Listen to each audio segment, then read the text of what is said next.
Hello, কেমন আছো তোমরা সবাই?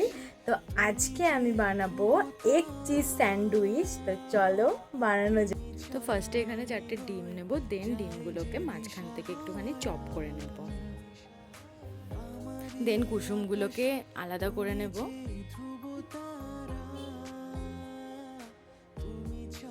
তো তারপর যে হোয়াইট এগগুলো ছিল সেগুলোকে একটু ছুরি দিয়ে রাফভাবে একটু চপ করে নিলাম।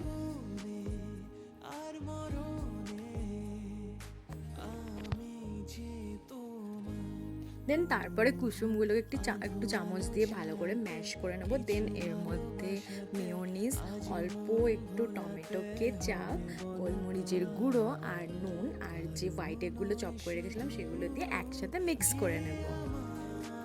তো তারপর এদিকে আমি শসা আর পেঁয়াজটা আগে থেকে কেটে রেখেছিলাম, দেন যে মিক্স করে রেখেছিলাম সেটা ব্রেডের মধ্যে দিয়ে শসা পেঁয়াজ দিয়ে ওপর থেকে একটু হালকা চিজ গ্রেট করে দিয়ে দেন আমার সব স্যান্ডউইচ ডান। তো এবার ফ্রাই করব, বাটার দিয়ে ফ্রাই করব, অল্প একটু বাটার দিয়ে নিলাম, দেন এটাকে ফ্রাই করে নেব। তো এখানে তো আমার ফ্রাই করা হয়ে গেছে। দেন দুটো স্যান্ডউইচ নিয়ে এগুলো আমার বোনকে দিয়ে দেবো।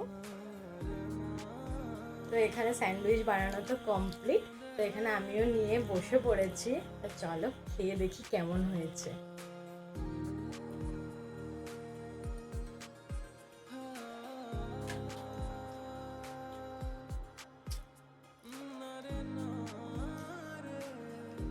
ভালোই হয়েছে, কিন্তু আমি কাঁচা লঙ্কা দিতে ভুলে গেছি, আর একটু নুনটা বেশি হলে ভালো হতো।